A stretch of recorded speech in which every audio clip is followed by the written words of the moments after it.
Yo me alegré con los que decían, a la casa de Jehová iremos. Salmo 22, 1. Porque mejor es un día en tus atrios que 1000 fuera de ellos. También dice el salmista, Salmo 84, 10. Realmente deseamos de todo corazón que estos momentos que estemos juntos aquí en la casa de Dios pueda cumplirse lo que dijo y sintió el salmista. Alegría, especialmente para los jóvenes que han vuelto después de un periodo de vacaciones o de colportaje. Y también sé que hay algunos que están ingresando a esta universidad a partir de estos días. Así que a todos, realmente las mejores bendiciones, los momentos más hermosos de su experiencia de vida aquí en nuestra casa de estudios. Y que este sábado sea una bendición realmente. El sermón que traje para esta mañana tiene lo que diría en primer lugar un tema general titulado El mensaje más allá de las palabras. Y un tema específico dentro de ese tema general titulado Jesús y los samaritanos. Para explicar un poco este mensaje general, quiero decirle que efectivamente en el lenguaje de comunicación o de las comunicaciones, de las interrelaciones, del intercambio de lectura o de gestos o de palabras, generalmente hay un mensaje que está más allá de lo que leemos, de lo que vemos, de lo que interpretamos a primera vista. Hay un mensaje implícito dentro de un mensaje explícito, ¿verdad? Decimos algo que lo entendemos, pero sobreentendemos también algo que está un poco más allá. Y esa es una forma inteligente de comunicarnos. Hace 2 sábados atrás el pastor Becerra habló acerca de las parábolas de Jesús. Y justamente el maestro utilizaba ese recurso. ¿Cuál es decir? Un mensaje, pero detrás de ese mensaje había otro, ¿no es cierto?, de mayor profundidad o de mayor comprensión. Por ejemplo, a manera de ilustración, voy a decir un par de cosas. A veces decimos que estamos muertos de hambre. En realidad no estamos muertos de hambre, lo que queremos decir es otra cosa, que tenemos mucho apetito. O a veces un joven dice, hablando acerca de una señorita, que está muerto por ella. ¿Está muerto? No, no está muerto. ¿Pero qué quiere decir con eso? Que siente algo grande. De paso hay una poesía muy interesante, que ya lo van a colocar en pantalla, que viene de una historia, seguramente alguien lo utilizó. Un joven, una señorita, mejor dicho, le envía a su novio esta poesía. Estaban pronto para casarse. Cuando el muchacho lo lee, entra en pánico. Porque ¿qué leemos allí? No te amo más, dice. Y voy a leerlo, ustedes lo tienen en pantalla. ¿Sale entera? Sí. Ya no te amo más. Mentiría diciendo que todavía te quiero como siempre te quise. Tengo la certeza, nada fue en vano. Siento dentro de mí que ya no significas nada. No podría decir jamás que alimento un gran amor. Siento cada vez más que ya te olvidé. Y jamás usaré la frase yo te amo. Lo siento, pero debo decir la verdad, ya es muy tarde. Muchos conocen el truco que está detrás de esta poesía. Cuando aquel joven lee, como dije, entra en pánico y se acerca, dice, ¿qué te pasó? ¿Ya no me querés más? ¿Por qué? Dice ella con inocencia, como suelen hacer las chicas cuando disimulan un poco, uno no entiende el lenguaje, ¿no es cierto? Y por la poesía que me mandaste. ¿Y qué tiene de malo? ¿Cómo que tiene de malo? ¿Ya no me querés más? No, me dice. Lo leíste mal. Tienes que leerlo, pero de abajo para arriba, en sentido inverso. Y ahí está el mensaje. ¿Y qué leemos ahora? Ya es muy tarde. Lo siento, pero debo decir la verdad. Yo te amo. Y jamás usaré la frase, ya te olvidé. Siento cada vez más que alimento un gran amor. No podría decir jamás que ya no significas nada. Siento dentro de mí que nada fue en vano. Tengo la certeza, todavía te quiero, como siempre te quise. Mentiría diciendo que ya no te amo más. ¿Qué les parece? Son las mismas palabras, el mismo texto, pero tiene otro mensaje detrás, ¿verdad? Y así el ingenio humano se ha alimentado muchas veces de estas cosas como un cartel que apareció en un templo, en una iglesia, en el estacionamiento de una iglesia, en otro lado. Ese estacionamiento era ocupado por vehículos o por propietarios que ocupaban ese lugar sin ser miembros de la iglesia solamente porque estaba fácil de ser utilizado. Entonces aparece un cartel que decía lo siguiente: este estacionamiento está reservado exclusivamente para los miembros de la iglesia. Los que desobedezcan, y aquí venía la advertencia, serán bautizados. Serán bautizados. Yo no sé qué pasó, pero muchos dejaron de traer sus vehículos, inclusive algunos que venían a la iglesia, por las dudas, ¿no es cierto? Pero ¿qué quería decir ese mensaje? Era otra cosa: por favor, no estacionen aquí. Sin embargo, lo decía de una manera. El mensaje detrás de las palabras. Y yo quiero ir a una historia conocida de la Biblia, muy linda, para sacar también un mensaje más allá del texto. Me refiero a la historia que está en San Juan, el capítulo 4, de Jesús y los samaritanos. Samaria era una región, una provincia, que sufrió a través del tiempo, ahí vemos en el mapa que aparece, sufrió muchos trastornos. Una provincia con una cultura multifacética, multicultural, politeísta, también teísta, una mezcla, una amalgama, una mixtura, una simbiosis de creencias y pensamientos que se mezclaban, distintos momentos de la historia, no siempre fue igual. Allí aparece al comienzo de la historia Jezabel, por ejemplo, la esposa de Acab, el octavo rey de Israel del norte, quien implantó el culto a Baal, mezclándose con la cultura israelita. El tiempo fue pasando, vinieron otras inserciones de culturas babilónicas, sirias, macedónicas o griegas, y así ellos se mezclaron con su forma de culto y creencias. Y en el monte Gerizim, que se edificó en un tiempo para adorar a Dios por los israelitas, en alguna época también fue dedicado a Júpiter o Zeus, aquel dios pagano. Y los judíos rechazaban a esa gente de una manera visceral, tenían un odio enconado por ellos. El mapa que quiero que pongan de vuelta, por favor, ese mapita, quiero mostrarles algo. Por favor, ustedes ven ahí en la parte verde, más fuerte, lo que era la zona donde estaba Jerusalén, Judea. Hacia más al norte o hacia arriba estaba Galilea, y para ir de Judea a Galilea había que pasar por Samaria. Un lugar muy odioso para los judíos. Algunos iban por la derecha, digamos por Perea, subían hasta Decápolis y ahí recién entraban a Galilea cuando tenían que ir a aquel lugar. Galilea y Judea eran territorios muy mencionados en la Biblia por el ministerio de Jesús y los discípulos.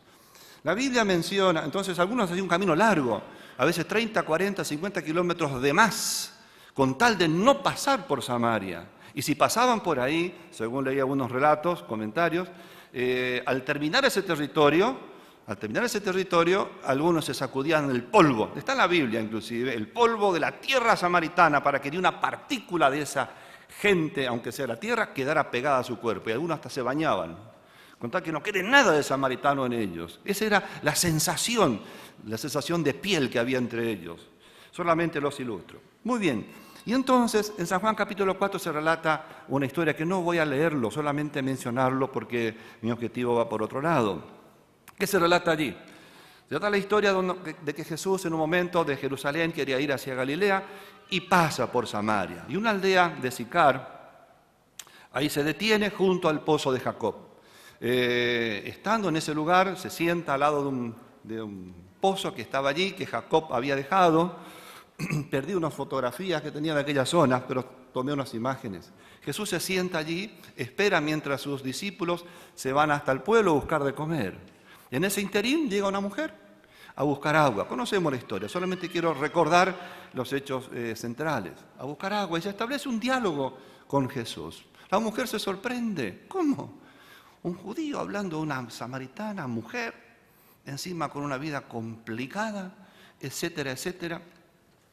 Y el relato nos sorprende en San Juan capítulo 4 con lo siguiente, que quiero leerlos ahora, después de contar esto. El relato nos sorprende porque dice, al final casi de este capítulo, versículo 39, dice, y muchos de los samaritanos de aquella ciudad creyeron en él, en un judío, por la palabra de la mujer que daba testimonio diciendo, me dijo todo lo que he hecho. Versículo 40. Entonces vinieron los samaritanos a él y le rogaron que se quedase con ellos. Y Jesús, un judío, se quedó con ellos 2 días. Y versículo 42 dice, y decían a la mujer, ya no creemos solamente por tu dicho, porque nosotros mismos hemos oído y sabemos que verdaderamente este es el Salvador del mundo, el Cristo. Mi sorpresa es, ¿qué pasó? ¿Qué ocurrió? Que en este momento de la vida de Jesús, en estas horas, se produjo semejante cambios en la actitud de los samaritanos. Y ahora quiero ir al mensaje más allá del relato que aquí aparece. En primer lugar, y cuando mencione estas cosas, yo quiero invitarles a algo, que lo apliquemos a nuestra vida. Aquí también vivimos en un ambiente multicultural, por así decirlo, diferente entre unos y otros. Compartimos el aula, la habitación, el trabajo, el vecindario, con personas distintas, con conductas diferentes, con creencias también que difieren entre sí. Un ambiente parecido, no igual, obviamente. ¿Puede servirnos la historia de Jesús en Samaria para alguna cosa? Yo creo que sí. La primera de ellas, no hay personas difíciles para Dios. Si había algo difícil para un judío, eran los samaritanos. Para los judíos, dije. Para los discípulos también, pero no para Jesús. ¿Dónde estaba la diferencia? La actitud. La actitud. La actitud es una decisión personal. Yo decido mi actitud. Cierto que se alimenta con cosas, pero finalmente yo decido. La actitud. Nos rodeamos con personas distintas, pero ¿cuál es mi actitud con tales y cuales? Y esto es muy importante. Primer asunto que extraemos es nuestra actitud. Si queremos vivir en un mundo de interrelaciones adecuadas y saludables, pues entonces la actitud forma un recurso o es un recurso extraordinario. Y Jesús tenía la actitud correcta y acertada. Por eso logró los resultados que tuvo, como parte de una serie de cosas. A tal punto que cuando, antes de ascender a los cielos, reunió a sus discípulos y les dio la gran comisión, le dijo, por lo tanto, id y haced, seréis testigos, mejor dicho, en Jerusalén, ¿dónde más? En Samaria y hasta lo último de la tierra, Judea también, y hasta lo último de la tierra, incluyó también a Samaria. Y para cualquier pensamiento normal de aquel tiempo de judíos podía decir, no, imposible, porque esta gente es así o asá. Realmente la cultura de los samaritanos era blasfema para el pensamiento judío. Era una cultura aborrecible, sacrílega y ofensiva. Ciertamente, pero Jesús tenía actitud adecuada y positiva para con ellos. La segunda lección que podemos extraer más allá del relato es la autoestima. ¿Qué es la autoestima? Es el valor que cada uno tiene de sí mismo. No voy a hacer una exposición larga aquí, solamente la esencia. Es el valor que cada uno tiene de sí mismo y todos lo tenemos. Consciente o inconscientemente, todos tenemos un valor de nosotros mismos. En el trabajo de mi oficina, cuando llegan los distintos jóvenes, uno ve las diferencias de actitud y de autoestima también. Algunos tienen una autoestima excelente y otros están muy, muy por debajo, muy subestimados a sí mismos. Y eso tiene un efecto tremendo, un tremendo efecto. En la vida, en las realizaciones, en nuestro contacto con los demás, la autoestima. Jesús tenía una autoestima equilibrada. El relato nos dice, por ejemplo, en un pasaje de los que a mí me emocionan muchísimo, en San Juan capítulo 4, estoy leyendo, en un momento de la discusión de Jesús con aquella mujer sobre la adoración de Dios, el lugar, etcétera, que no entro en detalles allí, la mujer le hace un comentario al maestro diciéndole, versículo 25, sé que ha de venir el Mesías llamado el Cristo, y cuando Él venga, esto que no entiendo demasiado lo voy a entender. En la mente de aquella mujer había un anhelo profundo, como toda mujer judía, que finalmente lo era de sangre, de extracción étnica, era judía. Y ella tenía, como todos, el deseo profundo, inmenso, de que el deseado de todas las naciones, aquella persona que realmente arreglaría todos los asuntos de la vida del pueblo de Israel, que pondría en orden todas las cosas, la persona más querida, amada y esperada, que cuando esa persona llegara o llegase, entonces los interrogantes de su mente desaparecerían. ¿Y cuánto que lo esperaba? Y aquí emerge la autoestima de Cristo, quien seguramente mirándole a los ojos con serenidad celestial le dijo: mujer, yo soy el que habla contigo. ¿Sabe qué me emociona escuchar eso? En el aposento alto Jesús le dijo a sus discípulos, hay varios versículos paralelos: vosotros me llamáis maestro y señor, y decís bien, porque lo soy. Identidad, autoestima, ¿van unidos?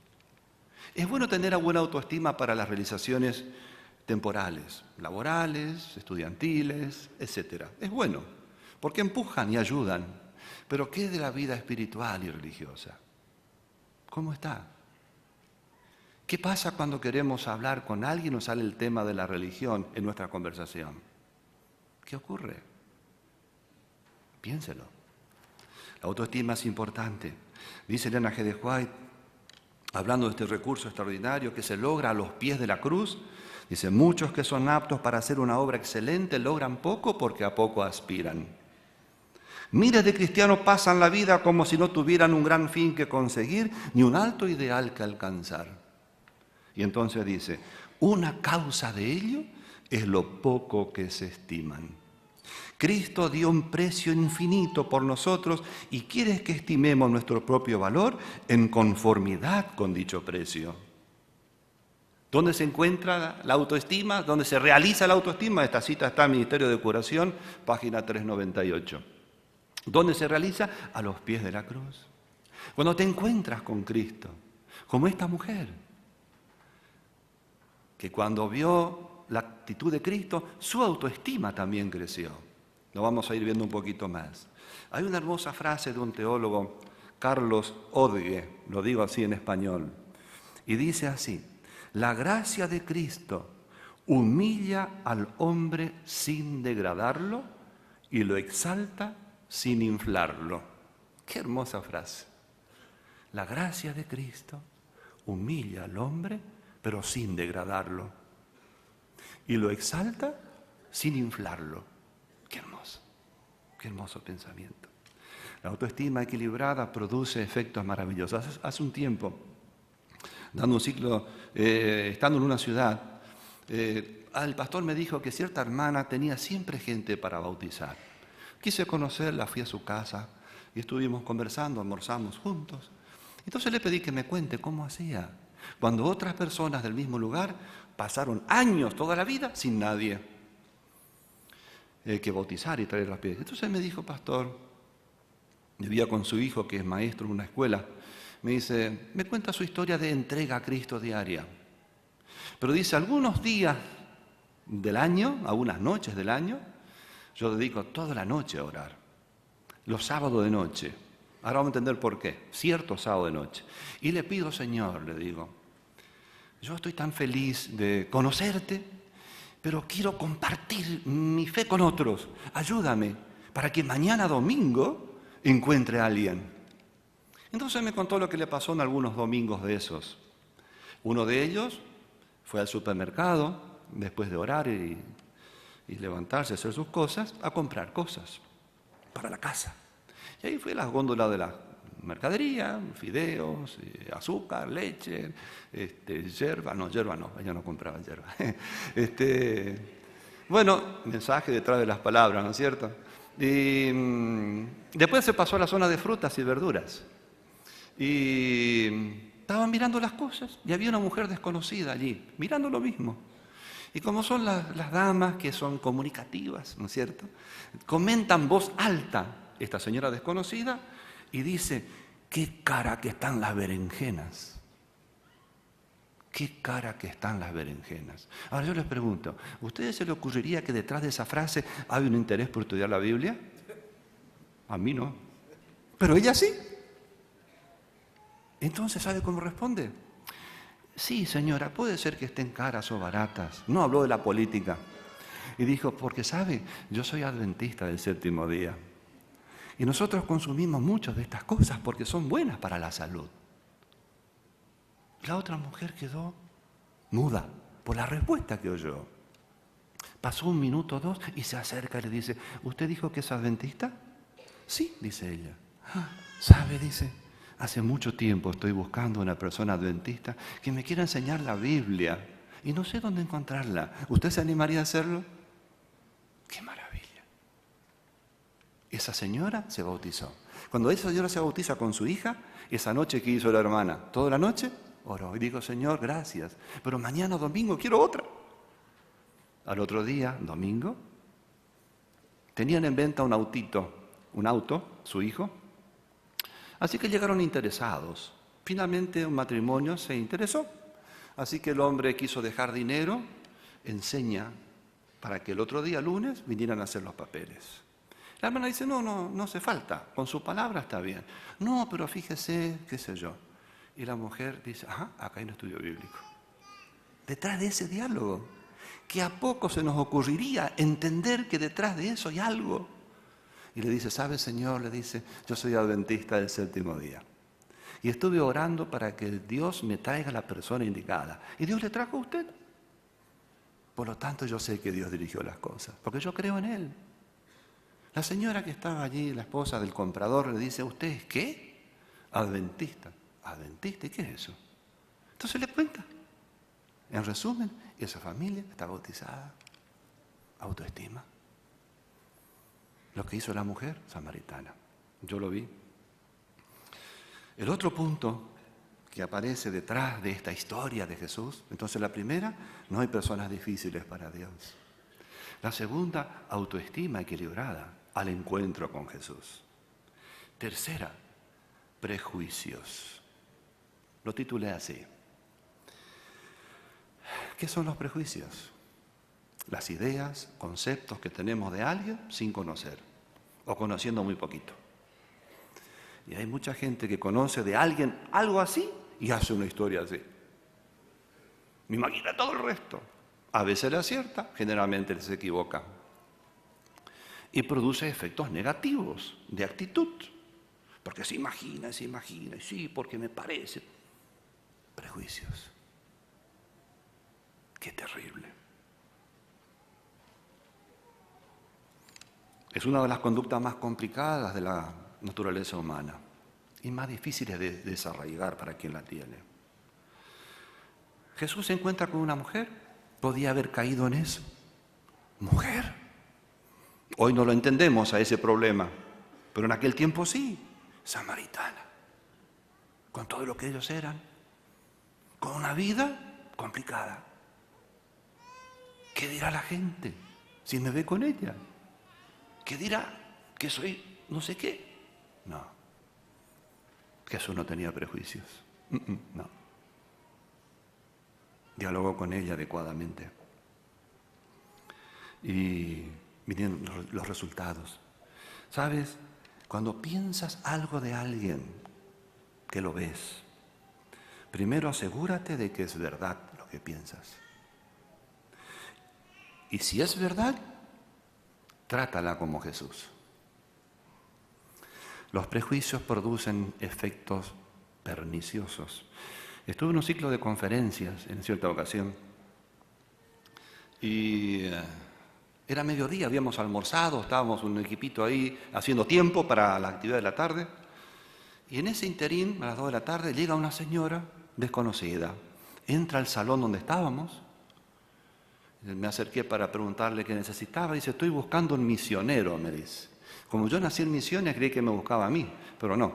Buscaban a alguien que hace misión.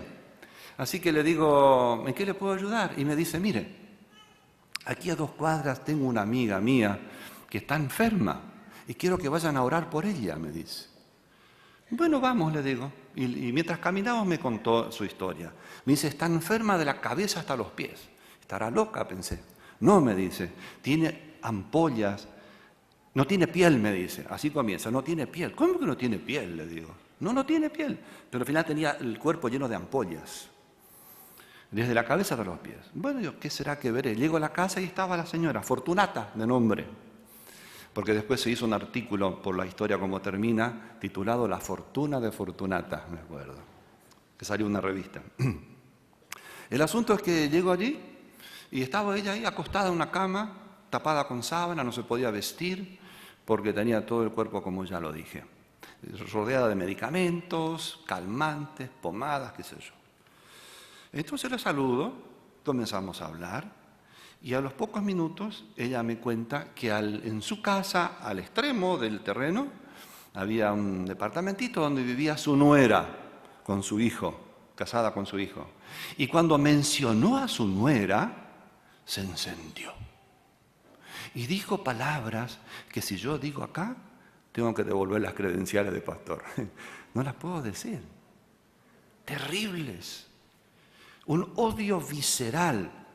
Una bronca encendida, los ojos se le pusieron inmensos, el rostro crispado, los pelos de punta, las manos tensas. Y hablaba con vehemencia negativa acerca de aquella mujer. Estaba encendidísima. Y me empezó a molestar por el lenguaje que usaba. Llegó un momento que dije, bueno, mire, Fortunata, yo puedo orar por usted, para que Dios la sane. Pero usted tiene que hacer algo, me dice. Le digo, ¿qué? Me dice. Tiene que pedirle perdón y arreglar sus cuentas con su nuera. Ah, no, me dice, no. Prefiero morirme, me dijo. Y saben, el Oscar, que no estaba convertido años estaba adentro queriendo salir para decir algo. Ese Oscar de mi interior no convertido, pero lo estuve frenando. Cuando dijo, prefiero morirme, casi le dije, con gusto le hago el sepelio. Pero no me animé. Pero me vino esa idea. Porque yo ya estaba molesto. Le digo, mire, usted haga lo que quiera. Yo necesito irme, así que oramos y me fui. Mientras caminaba dije, perdí tiempo, 1 hora y media acá, para nada. Estaba un poco ahí. Así que hice mi trabajo. Y a la tardecita, 1 hora y media antes del tema de la conferencia, la misma mujer que vino al mediodía buscando un misionero, aparece de vuelta en el lugar donde estábamos, pero entra gritando, con los puños cerrados, diciendo, la Fortunata se curó, la Fortunata se curó, la Fortunata se curó. Cuando lo veo la calmé para que no alborote la gente que ya estaba ahí. Digo, ¿qué pasó? ¿Se curó la Fortunata? ¿Cómo que se curó? ¿Se curó? Yo no le creí. Dijo, venga a ver. Y fui a la casa, a 2 cuadras. ¿Y quién me recibe en la puerta? Fortunata, vestida, sin señales de las ampollas. Y le digo, ¿qué pasó? Le confieso que mi fe no era tan grande. Y me dice, pastor, entre sollozos, usted no va a creer, me dice. Hace un par de horas vino mi nuera, la hice venir a mi dormitorio. Y le dije que quería arreglar mis cuentas con ella. Quería que me perdone. Y finalmente descubrimos algo, pastor. Que todo lo que yo pensaba de ella y ella de mí eran mentiras, imaginaciones, prejuicios. Pero era tal el veneno que nos cargábamos que me enfermé. Pero cuando descubrimos aquello nos abrazamos, lloramos, nos perdonamos y me curé. Dios hizo un milagro. Yo lo vi y otros más también. Prejuicios. ¿Cuántos deducen y opinan sin saber la realidad de las cosas? Cuidado. El otro punto es trato con la gente pecadora. Voy a tener que apurarme. Trato con la gente pecadora. ¿Cómo tratamos a las personas que están mordiendo la banquina, como decimos? O andando por malos caminos, con malas conductas. ¿Cómo los tratamos? Dice el relato de San Juan capítulo 4 que Jesús en un momento le dijo, versículo 16, ve y llama a tu marido. La mujer le dijo, no tengo marido. Buen momento para Jesús para decir algunas cosas. Lo más suave quizás, mentirosa, ¿no es cierto? Porque no decía la verdad. Y de ahí una serie de consejos. Pero el maestro le dijo, bien has dicho, no tengo marido, porque 5 maridos has tenido y el que tiene ahora no es el tuyo. En esto dijiste la verdad, punto. Nada más. ¿Había que lastimarla más? No. ¿Había que humillarla más? No. No es el trato con la gente pecadora que está con problemas. No. Jesús no la humilló. ¿Estaba de acuerdo Jesús con su vida? No, por supuesto que no. Pero hay formas, hay maneras. Cuando hay una persona de mala conducta, de conducta dudosa, lo que fuera, ¿qué quieres hacer con ella? ¿Traerlas o empujarlas? Depende. Jesús quería traerlas. Y ese fue su trato con ella. Qué hermoso, ¿verdad? El siguiente punto, yo lo titulé como consecuencias. ¿Cómo termina la historia de una persona cuando se encuentra con Jesús? ¿Cuáles son las consecuencias? La mujer samaritana ya lo sabemos. Toda una forma de vida, una cultura religiosa, una cultura social, complicada, compleja, una conducta moral dudosa, etcétera, etcétera, pero termina siendo una proclamadora de las cosas de la eternidad. De persona despreciada y villana a heroína. ¿Cómo termina una persona que se encuentra con Jesús? Consecuencias. ¿Te has preguntado cómo puede terminar o continuar tu propia vida si te encuentras con Jesús? Pregúntate. Y fíjate en esta historia. Y por último, el último punto, visión de la misión. Este punto me emociona fuerte. En el relato encontramos que cuando la mujer se fue, los discípulos llegaron, se encontraron con Jesús. Y entonces en el versículo 31 le dicen los discípulos al maestro, Rabí, come. Y él les dijo, yo tengo una comida que comer que vosotros no sabéis. ¿Le habrá traído alguien de comer?, se preguntaron. Y Jesús le dijo, versículo 34, mi comida es hacer la voluntad del que me envió y que acabe su obra. ¿Qué mensaje hay detrás de esto? ¿Es importante comer? Aquí tenemos la jefa de nuestro comedor, ¿no es cierto? ¿Es importante comer? Sí que es importante, porque si tú no comes, ¿qué pasas? Mueres. Pero Jesús dijo, hay algo más importante todavía. Más importante que comer y que tu vida esté en riesgo. Más importante, ¿cuál es? Hacer la voluntad de Dios y terminar su obra.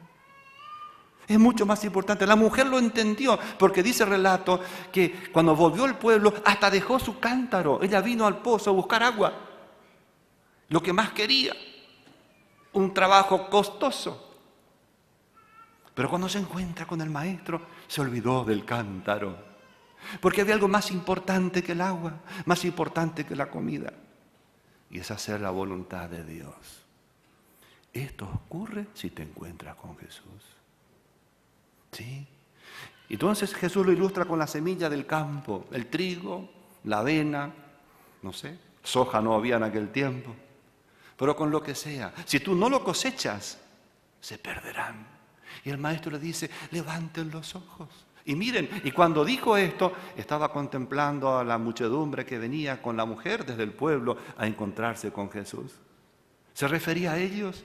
No hablaba del trigo, hablaba de la gente, de las personas, de nuestros compañeros de clase, de habitación, de trabajo, del vecindario. Hablaba de ellos. Alcen los ojos y miren. Observen. Tienen algo que hacer por ellos. Si no lo hacen, se perderán y morirán. Sí, alzad vuestros ojos y mirad. La religión no es mera expectación mística, no.